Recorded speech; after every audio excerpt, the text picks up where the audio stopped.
Colligative properties के बारे में स्टडी करेंगे। कॉलिगेटिव प्रॉपर्टीज ये क्या होती हैं? कॉलिगेटिव प्रॉपर्टीज, कॉलिगेटिव प्रॉपर्टीज वो प्रॉपर्टीज होती हैं जो सॉल्यूशन में सॉल्यूट की कॉन्सेंट्रेशन कितनी है उस पर डिपेंड करें, सॉल्यूट की नेचर पे डिपेंड ना करें, उनको कॉलिगेटिव प्रॉपर्टीज बोलते हैं। ये चार होती हैं। Relative lowering of vapour pressure, colligative properties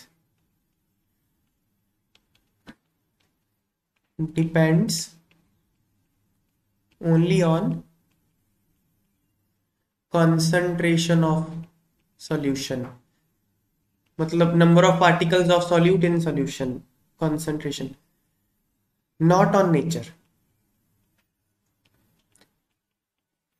मतलब क्या, अगर आप 1 किलो पानी में 1 मोल यूरिया डालो चाहे 1 मोल ग्लूकोज डालो, कॉलिगेटिव प्रॉपर्टी की वैल्यू सेम होगी।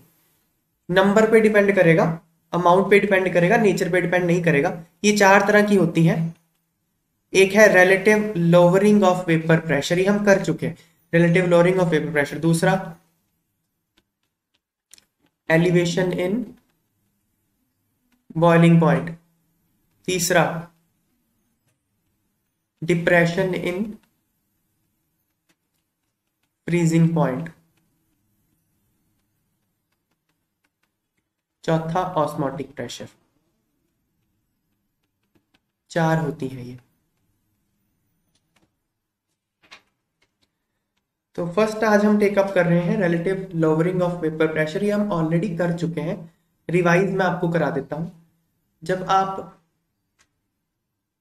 ये आपको लिखने की जरूरत नहीं है बिकॉज हम नोट कर चुके हैं, बस मैं रिवाइज ही करा रहा हूं आपको।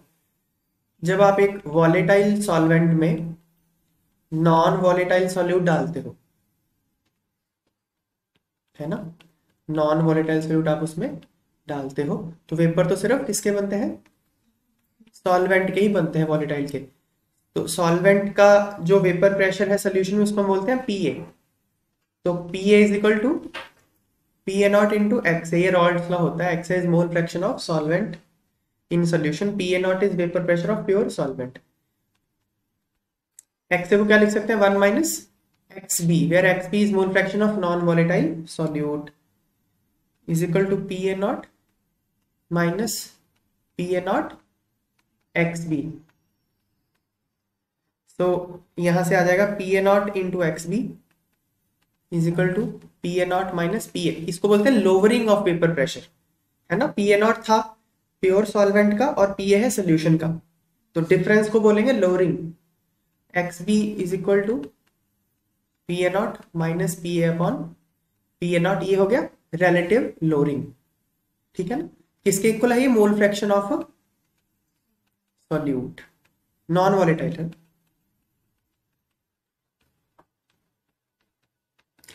तो ये नेचर पे डिपेंड नहीं करता, मोल फ्रैक्शन पे कर रहा है, मतलब कॉन्सेंट्रेशन पे कर रहा है।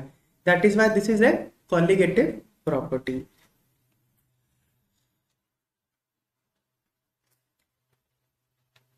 relative lowering of vapor pressure is a colligative property because, तो relative lowering of vapor pressure colligative property क्यों है? ये चार ऑप्शन दिए हैं, इनमें से टिक करना है। फर्स्ट देखो, it depends on concentration of non electrolyte solute in solution and does not depend on nature of solute molecules। ये सही बात है। नॉन इलेक्ट्रोलाइट मतलब वो टूटता नहीं है, जो सोल्यूट आप डालोगे वो डिसोसिएट नहीं हो रहा। जैसे यूरिया को पानी में डालोगे तो डिसोसिएट तो होता नहीं है, तो नॉन इलेक्ट्रोलाइट होता है वो। एक्चुअली वो चाहे इलेक्ट्रोलाइट हो चाहे नॉन इलेक्ट्रोलाइट हो, कॉलिगेटिव प्रॉपर्टी तो ट्रू ही रहती है, नेचर पे डिपेंड नहीं करती है ना। तो फर्स्ट सही है क्या? बताओ। फर्स्ट इज करेक्ट ना, कॉन्सेंट्रेशन पे डिपेंड कर रहा है, नेचर पे डिपेंड नहीं कर रहा, तो first is correct. Second, it depends on number of particles of electrolyte solute in solution and does not depend on nature of solute particles। ये भी सही है।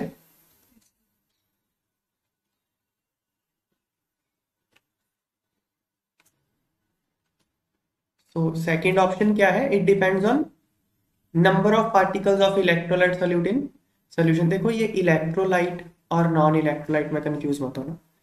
नॉन इलेक्ट्रोलाइट मतलब यूरिया, मतलब आप उसको वाटर में डालोगे तो वो डिसोसिएट नहीं होता, डिसोसिएट नहीं हो रहा।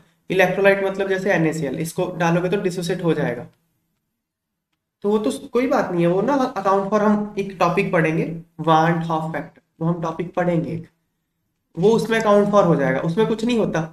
इसमें बस ये होता है कि एक पार्टिकल डाला आपने तो एक ही पार्टिकल रहा सोल्यूशन में, इसमें अगर एक पार्टिकल डाल दो दो पार्टिकल सोल्यूशन में हो जाते हैं, इतना बस नंबर का ही फर्क आता है, लेकिन कॉलिगेटिव प्रॉपर्टी तो ट्रू होती है। ठीक है ना, तो इलेक्ट्रोलाइट और नॉन इलेक्ट्रोलाइट का डिफरेंस नहीं है कॉलिगेटिव प्रॉपर्टी में। ओके, हाँ लेकिन यहाँ पे नंबर लिखा हुआ है, it depends on number of particles की जगह क्या होना चाहिए, कॉन्सेंट्रेशन। ठीक है ना, नंबर पे नहीं कॉन्सेंट्रेशन पे, इसलिए सेकंड ऑप्शन भी ठीक नहीं है, फर्स्ट ठीक है। Third option, it depends on concentration of non electrolyte solute in solution as well as on nature of solute. ये तो पक्का ही गलत हो गया ना, नेचर पे कैसे डिपेंड कर सकता है, गलत है। फिर क्या, फोर्थ ऑप्शन में भी वो बोल रहा है कि नेचर ऑफ सोल्यूट पे डिपेंड करता है, ये भी गलत हो गया, तो option 1 is correct answer. Two तो बहुत सिंपल है, why is the vapour pressure of aqua solution of glucose lower than that of water. बिल्कुल सिंपल है ये तो, क्या बोल रहा है ये, वाटर दिया आपको, वाटर का वेपर प्रेशर आप प्योर वाटर का मान लो PA0, इसमें क्या डाला हुआ है, एक non volatile solute that is glucose. तो क्या होगा, ग्लूकोज के जो मॉलिक्यूल्स हैं वो नॉन वॉलेटाइल हैं, तो वाटर को यहाँ वेपर बनने से थोड़ा थोड़ा रोकेंगे वो, इसलिए वाटर का वेपर प्रेशर कम हो जाएगा सोल्यूशन में, लेट इट बी PA। और हम जानते हैं कि नॉन वॉलेटाइल सॉल्यूट डालने से वेपर प्रेशर कम होता है, तो कम हो जाएगा। क्या होता है, PA is equal to PA0 into XA, XA is greater than less than 1, less than और इक्वल टू 1, तो फिर PA जो है वो लेस देन और इक्वल टू PA0 हो जाएगा।